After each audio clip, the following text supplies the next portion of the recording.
Today on the Chef's Cut, we have something really special for you, a collection of our favorite walk-in confessions of all time, starting with the first ever walk-in confession from our friend and Top Chef host, Kristen Kish.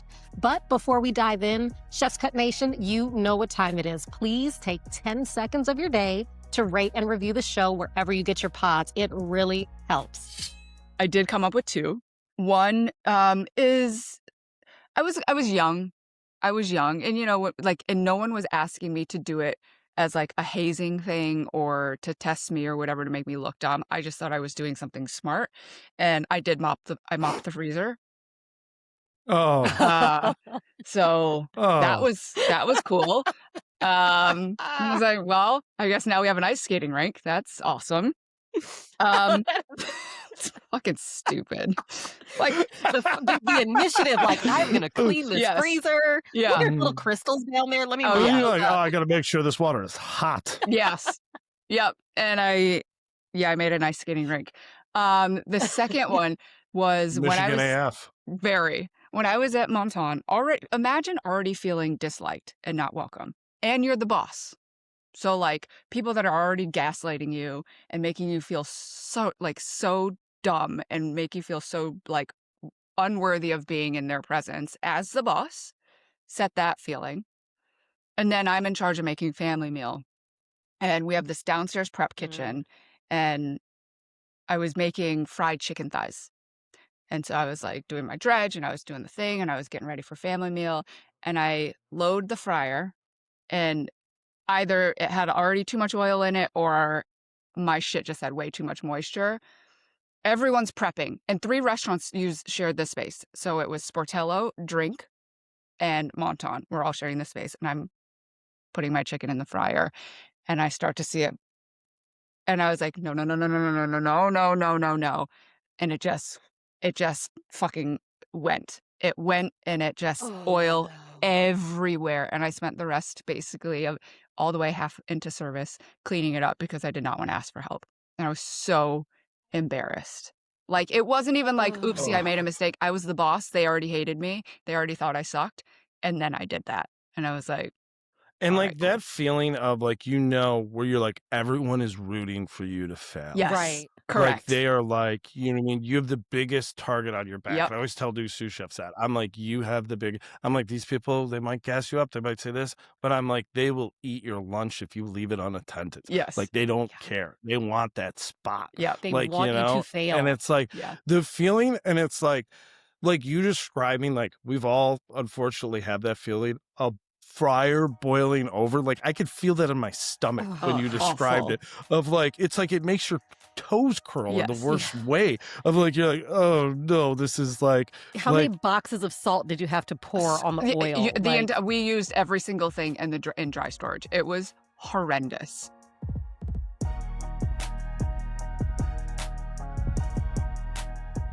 Oh, I remember. I was just thinking of Boulay. I remember when Tim Zagat was favorite restaurant. And by the way, back then Zagat was Michelin 50 best, and every other reviewer times 100. It was everything was Zagat guide, and Boulay was the #1 in the Zagat guide for many years. Yeah. And Tim Zagat used to come in all the time.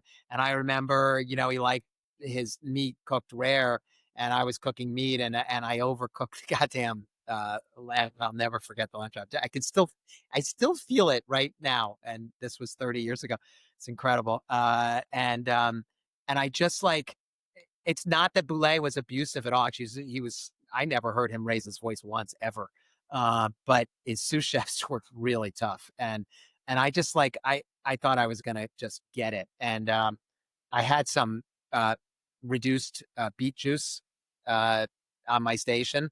So I cut the lamb and I'm seeing it's like, it's fucking gray, right? And there was no time to recook the lamb chops. So I took some reduced beet juice and in the center I rubbed it on, and it looked as rare as bullseye rare. I'm serious. It literally looked like the most rare lamb chop, and I just sent it down. They plated it, sent it out, and I never heard from anyone. Holy I'm still exhaling. Try it. I literally, I've shown my cooks before. It is incredible. It looks exactly rare. Try it on. Oh my God. So your experience with around with Beats started way longer than people That's thought. right, dude. He said Beats saved my life. How about that? Last Dude, night a beat that is saved my awesome. life. That is like one of those moves that's just like all time. I'm just like, what do I That do? is It's like, epic. I'm going to rub this out here. I'm going to throw this up and I'm going to hold my breath and clench and just be like, you're just sitting there, just like, don't make eye contact with anyone. Just like, is this good to go? Yes. Oh, I love that. Wow. See, you know, everybody needs to know that back in the day, we were all, like we call it sometimes, we were all dirtbag line cooks at some point.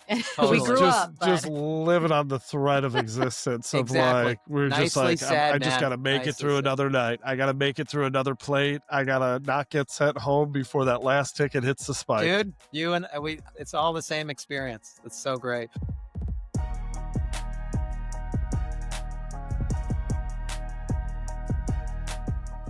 Before like the third or fourth episode of this season, you'll notice that I do 2 or 3 episodes with big, thick glasses on. But the reason behind it isn't just because I was trying to be fashion. It was because we had a weekend off and my kids came in and Jeremy, my husband, and we took a little weekend road trip to Asheville. And we pulled up to our hotel the day we arrived. And Jeremy went into the hotel to check us in. And I was with the kids in the car, taking stuff out of the car. But we had to move the car because it was parked in like the valet spot. So I walked up onto the sidewalk to look down the street to see if there's any parking spaces. And I can't even tell you exactly what happened. It was a very high sidewalk curb. And I missed the curb, flew forward. And what was at the other side of the sidewalk was a giant boulder, like a decorative rock. And I fell face first into the rock and smashed my face in. When I say smashed my face in, I'm not exaggerating. There are before and after pictures. I don't know how I didn't break my nose, smash in my jaw, break my cheek, lose an eye. Like it was so bad. I landed on my face. I couldn't block it. Like never even got your hands out. Never. One hand got out. It was scraped down, but it was nothing compared to the face. And my kids were in the car. I started screaming. Jeremy thought I was hit by a car because he just heard me screaming. Ran outside. I took my hand off my face and my hand was covered in blood. I was like, what did I do? What did I just do? Like, are we calling an ambulance? Am I going to the hospital? I had to be on camera 48 hours later for the next episode. This was a 48-hour break from shooting. I called the show. I ended up being okay. Like I didn't break anything, amazingly, but I had one total black eye, one partial black eye, scrapes down my face from sliding across the rock. It was horrible. And so I I had to call our production and operations manager, producer, Pat Schmiedeman, and be like, Pat, I've kind of hurt myself in my face. And I'm like, these are the moments you need insurance. I mean, they have insurance, obviously. And I was fine. And it miraculously healed. The doctor on set was incredible and gave me this awesome medication, topical medication, and it did heal. But I was like swollen. I mean, seriously swollen. And my face was black and blue for like the better half of 2 weeks. Oh my. Yeah, so that happened. There was a thing. But you know what? Also, my makeup artist was incredible. Tara, who I've been working with for many, many years. Oh, yeah. I called her and I went to see her and she ordered this like prosthetic makeup, like the kind of makeup they use for like special effects makeup. Cause she didn't know, like, how are we going to cover this to put you on camera? And she, snapped into action and we did okay. I'm so lucky that I didn't seriously break my face. Yeah. Yeah, I mean, that was bad. Your face looks great today.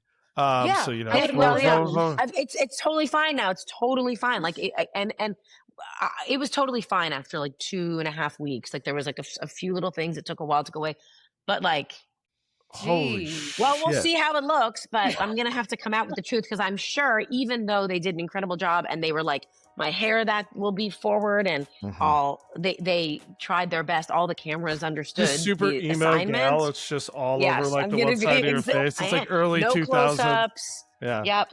Like literally one of my eyes is basically shut for like 5 days. At least I got a good story for it.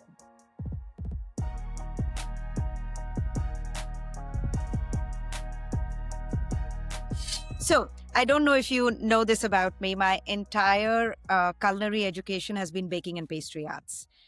When I was in India, I wanted to be a pastry chef. I wanted to be a wedding cake maker because that time in India, that was something that you didn't see a lot of. So when I came to the CIA, I wanted to be a pastry chef. So right after graduation, I was working at a place and I had made this entire, I had made this gorgeous wedding cake. There was a event going on and I had made this gorgeous wedding cake, right? Like it was 8 tiers and all of that, but it had these dividers in between. So, when you're like assembling a cake, you have the cake table, you go and assemble the different tiers on the table. So I did that and I, finished it and I am walking past the dance floor and I turn and I'm very lovingly looking at, my labor of love and hard work. I have not slept for a couple of days to do that and all of that great stuff. Where the uncle of the bride decides that they want to go ahead and move the entire table. So I can see this entire thing happening in slow motion. Okay. Oh, He's no. picking up and I'm like, Oh, so I'm like, the wedding is about to start. Oh, it hadn't even started yet. Oh, no, it hadn't started. oh, nobody's even seen the fucking the cake. bride and the groom had not seen it. And what I used to do was, because a lot of these were Indian weddings, the work that I used to do was really intricate. It was like fondant with, how you have this earring or how the Indian clothes are. That's what I used to do. Oh my gosh. So at that moment, this was in New Jersey. So we used to have Jewel Osco over there, right? Oh yeah. I Shout out sent Jules. somebody to go and buy some cake and they're like, and I used to do exotic flavors like mango and lychee and all of that, right? You don't get mango and lychee at No, at Yeah, Jules.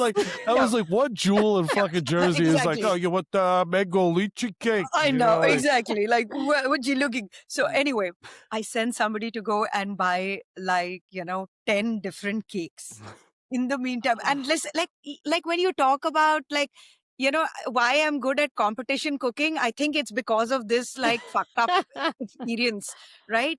And like the bride and the groom are about to come.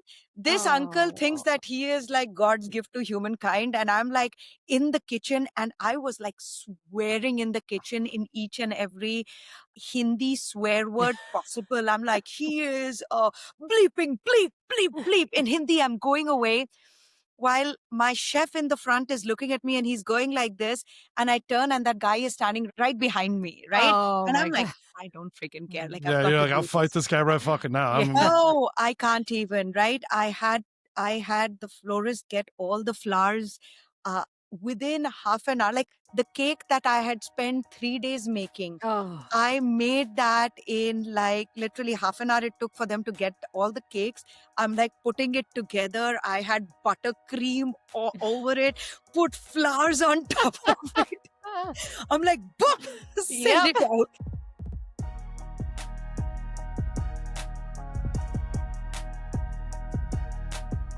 All right, I'll tell this. I got one good one from the early days.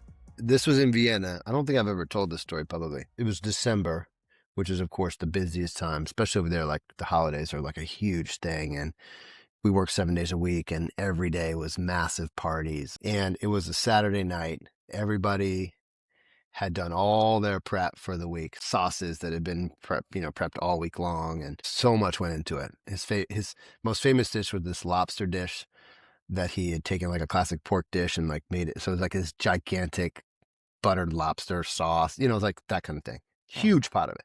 And it was like probably 12:30 and everybody was frantically trying to get out of there so we can go drink at this bar, 1516.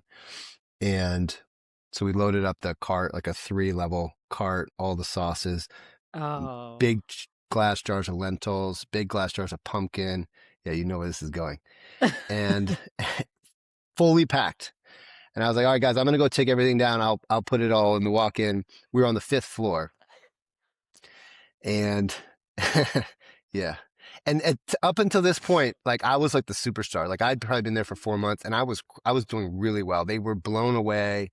I hadn't messed up. Like I was like on it, and they just like, who is this kid? Like, you know, I was eager, I was learning, and, you know, I had become like the chef and sous chef's little brother. Like they'd take me on their breaks. We'd go drink wine. I'd go out with them afterwards. I'd meet the chef for breakfast. Like I was like becoming this like thing in there. You were the guy. I was the guy. I'd broken through like, who's this new guy? And now I was like, kind of like the guy. I was feeling myself. And so I'm like, okay, guys, hurry up. Let's go. Let's get out of here. Like, let's go. We'll have some fun. So I called the elevator and I start to back up and wheel the cart, and the door started to close on me. So I turned around and to hit the button again, and the wheel slipped off. The one wheel slipped off of the stairs that were right next to the elevator. And as it slipped, I grabbed the cart. Oh, God. And as I grabbed the cart, everything, every pot, every glass jar, all of it went careening down the stairs. There was butter sauce from the ceiling. And it had these glass panels, like the railing was like these glass panels. 5 floors down on all the glass, all the way down to the bottom. And it made this huge noise. It was all these pots and pans and breaking glass careening down the stairs. They say, as the guys would tell the story, they came out, they said that like they couldn't see me, like I had turned so white that I like blended into the wall. The garde manger was like right there. So he came out, he was like, what's going on? What happened? Holy scheisse.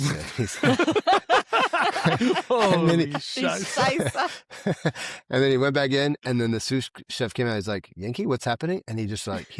He's like, and he just like looked down, and then he looked at me, and then he looked down, and he just was in this state of shock. He's like, I guess we have a lot of work to do. And so man. They all came out, and it's like, but it's all butter. So like, we're like sloshing it into dustpans and putting it into buckets, and you were slipping and falling because it's so slick. And like all the waiters, of course, come out and they bring like champagne, and they're all sitting at the top of the stairs, like laughing at me and a couple other chefs who are helping me. And it's just like, and like it's silent because everybody's like mortified because everybody's thinking about like, okay, how am I going to make up for all this prep for this crazy week ahead?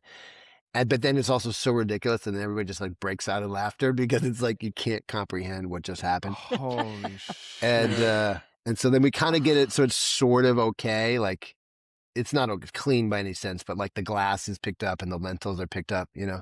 And then I come back the next day and for 12 hours just scrub the floor all the way down, and I had to like hang to clean the glass because it was like in between, and it was a disaster. Like. It was thousands and thousands of dollars worth of food. I don't know how much, but it was so much money worth of food. And they let me come back. So, holy shit. They needed you to they probably couldn't believe everything They for the probably couldn't sauces. believe you were still standing there. You know what I mean? I would they have could not. half contemplated like, I should just throw run it. myself down the stairs so at least it looks like I fell, and then I'll get some empathy here. They'll be like somebody will ask like, "Oh, are you okay?" Be like, "Oh No, no, my the whole arm is car fell on broken." me." You know what I mean? Like these Austrian stairs are way different. You know, like the American stairs work. It's weird. It's a pitch thing. I don't know. Yeah, I should have. I was too much in a state of shock to come up with anything. It was my God. crazy. That it was is crazy. That is all time. Like I think like fears unlocked there.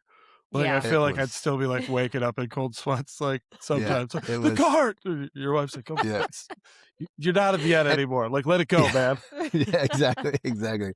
Yeah, it was like 20 years ago, and every once in a while I'll go back and see everybody, and to this, every time I've gone, that story must be told. Without it's a like one of doubt. those, everybody's supposed to relive it and kind of keep Right. process. It's like a lifelong processing of the trauma from what happened. I also like the idea of like those guys seeing you like on TV at the White House for the first time, and they're like, "The butter guy," you know what I mean? Yeah. Like, you know what I mean?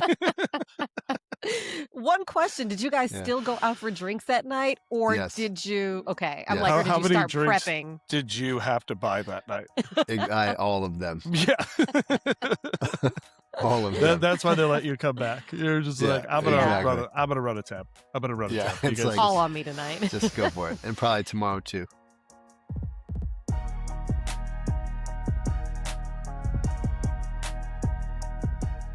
So I was working at Spiaggia, and I was a sous chef there. And one of the things I did as a sous chef is that I would butcher the pigs. So I would butcher the pigs we had 2 restaurants there. We had cafe and dining room, and I ran cafe. So I would butcher the pigs for both. That's what I do. They come in on Wednesdays from the farm, and every Wednesday night I'd butcher them. So, per usual, it's Wednesday night. I'm in the back. I'm butchering a pig. And we would get smaller ones, like 50, 60 pounds usually. Pretty quick breakdown. And, I just do it with a knife because when they're that small. So it's a Wednesday night. I'm butchering my pig. I'm in the back by myself, whatever. I'm going through. And as I'm going through the ribs, this pig was a little bit bigger. It was like 70 pounds. Oh. So I'm going through and I Big get pig. stuck. There's a little piece of cartilage that comes out. And on the smaller ones, you just go right through it with your knife. Okay. So it was a little bigger. So I'm pulling out. It's kind of stuck. And so instead of doing the smart thing of like stopping, going back and retracing the line, I just took my other elbow and I pushed the pig with it so that it would go through it, Okay. which it did. Went right through the cartilage, then through my apron, through my chef coat, and into my stomach. Oh, for fuck's sake. Oh my God. So it wasn't too far, but it was far enough that I had to go like that. And I like drop, and it's like, when you cut yourself and you just drop your knife real quick to be Yep. like, Yep. that didn't happen. So I like put the knife right on the cutting board and I just stand there for a second. I'm like, it's fine. You're fine. No. Everything's fine. This is okay. You're okay. No, Joe. So I'm not even looking down yet. So I look down and I'm wearing a black apron. I'm like, I'm okay. So I pick up my apron. I have a chef coat on. My chef coat's okay. I'm like, all right. Then I open my chef coat and I have a white undershirt on. It is completely puddling red with blood. I'm like, okay, that's not good. Fuck. That's How really deep not did the good. knife go in? So then I sit there another second. I'm just standing there in silence. I kind of give it a minute and then I pull my apron up again. I have completely now started bleeding through my chef coat. Oh, fuck. So I'm like, fuck, like this is not good. So I had this Serbian front of the house manager dude at the time, Nikola. So I tell one of my polishers in the back, I'm like, hey, can you go get Nikola? He's like, yeah. Nikola comes in the back. I said, go get a bottle of vodka, get a roll of plastic wrap, and meet me in the employee bathroom in the back. And, Nikola's like crazy Serbian dude from the east side of Chicago. He's like, no problem. No problem. I'll be there in 5 minutes. I got you, chef. I got you, chef. So I go in the back. I strip down. I'm wiping myself off with sea folds, patting it dry. I don't know how far the knife went in. Not that far, but I was bleeding. I mean, I was bleeding. So he meets me back there. I'm standing in the employee restroom. I have no shirt on. I'm bleeding out of my stomach. And I'm just holding sea folds on myself. He's like, chef, what's going on? I'm like, I stabbed myself getting the pig. Like, you got to get me wrapped up, man. Yeah. And he was like, all right, let's do it. So he takes the vodka, he pours the vodka all over me. We wipe me down.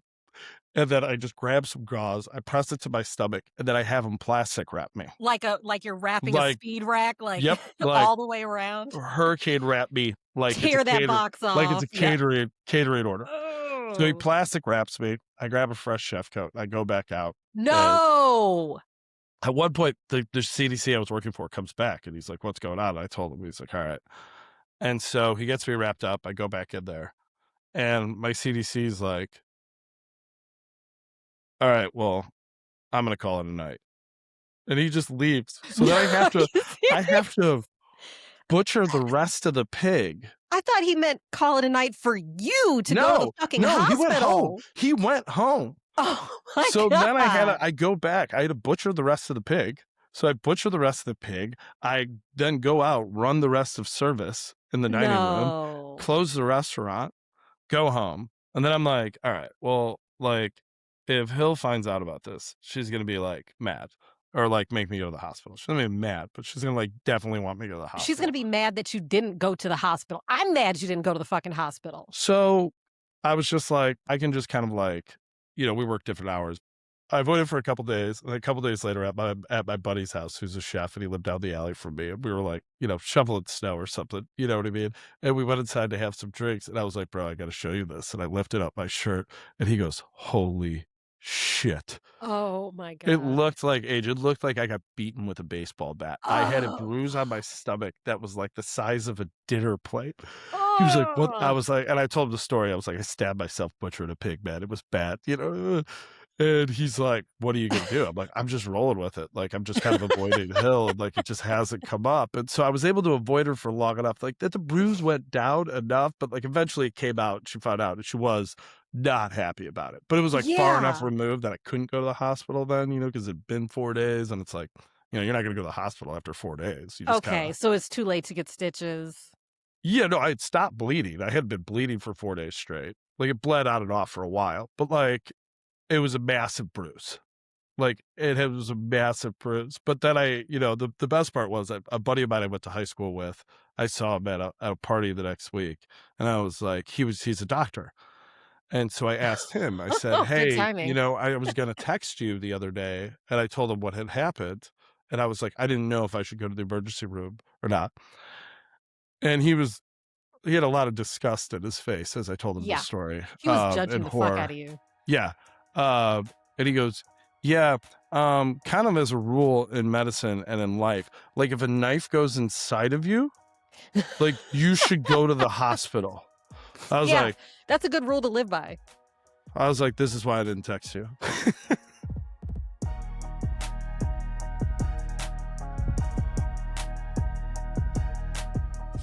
Joe Flamm. This one time I was in the south of France, and normally I will advance before the client and I will get the kitchen set up. I'll get everything going. I'll get some prep done, vinaigrettes, sauces, stuff that I can keep in the fridge so I have it for the start of when we get rolling.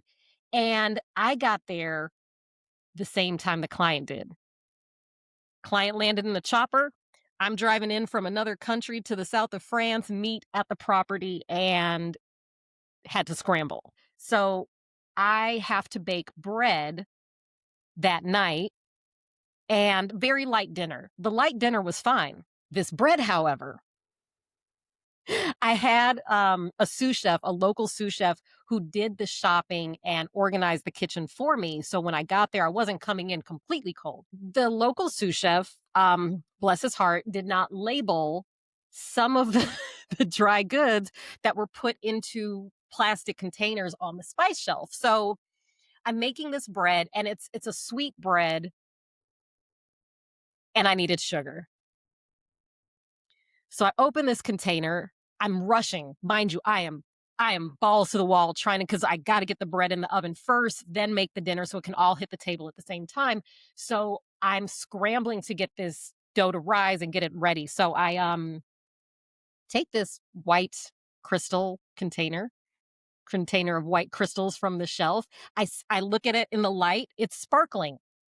Sugar sparkles. I'm like, great, this is sugar. I didn't taste it. Yeah, so I put about half a cup of salt into this bread dough. Just destroyed your yeast. Destroyed your yeast. Like, I mean, like, you know what I mean? That's like, that is a sucker punch from the rafters to your yeast for that bread, huh? And I'm like, you know what? I'll proof them really quickly. I'll kind of proof them with a damp towel over as the oven is preheating. So as the oven's preheating, I'm like, okay, well, let me turn the steam up in the combi. Like, let me get this to proof a little more, because it doesn't seem to be rising. But again, I'm scrambling because I have about 30 minutes. So I'm like, didn't pay it the attention it deserved. Baked off the bread, sent it to the table with the dinner. Afterward, hold on. Oh, Did you try the bread before it went out? You didn't. You fucking tried didn't. it. Don't lie. After it went out. I Chef. did not try it. Chef, taste your food. Taste your food. That's so on you. 101. Taste your food. So I didn't taste it. I packed the bread basket, sent that, plated the food, sent that so the table could be ready. And then I take a piece of bread, smear some butter on it, and I take a bite. I was like, fuck my life. It's like, oh no. I was like, no. So I'm like running out. The table is so far away on the property. You know, the waiter had already set the table. I was like, oh, this is horrible. So by the time I go out there, the client's already eating and at the table. And God bless them. Like, they didn't say anything. I just noticed that like the bread had been torn and then kind of left there. Mhm. And I was like, how is everything? They're like, yeah, dinner's great. This plate right here, this is great. This is awesome. I was like, that almost makes it worse, where you just see the remnants and you're like, I know you hated it. Just say it. Just say you hated it. So I just picked up the bread basket. I was like, let me go ahead and get this out of your way. Like, I'll get this out of here. It was just kind of like a laugh. Was it later. super salty, but was it also like, I mean, the texture of it had to be kind of fucked up too, right? It was so salty and so dense, Joe. I was gonna say it had to be like really dense too. Oh, not even like, horrible. oh, it's a beautiful texture, but it's salty. So like this bread is good, but it's like not only is this bread bad, it's salty. You're like, listen, what this bread lacks in structure, it makes up for it a ton of salt. You're like French bread, salty like the sea, right? We're the south of France. It's very Provence style, you know. Oh, that was my my walk-in confession. And bread mistakes, it's like cooking mistakes are like painting mistakes. You can repaint that. You can fix it pretty quick. Bread mistake is a cement mistake. Yes. And it was like cement. It's like, this is going to be a lot. Like, we got to start over. Get the sledgehammer. Like, you fucked up. Yeah, yes. That really made my day, Age. Thanks for that. Thanks glad for I that. could, You know, I think of you as perfection all the time, but you know, even the great Adrienne Cheatham makes mistakes. So Joe, there's been so many. I think that's a good place to you know, call it a week for this week, Age. All right, that's it for this episode of The Chef's Cut. Head to the comments to share your favorite walk-in confessions, and don't forget to subscribe on YouTube and follow us on IG. For Joe Flamm, I'm Adrienne Cheatham, and this has been The Chef's Cut. Life Beyond the Pass.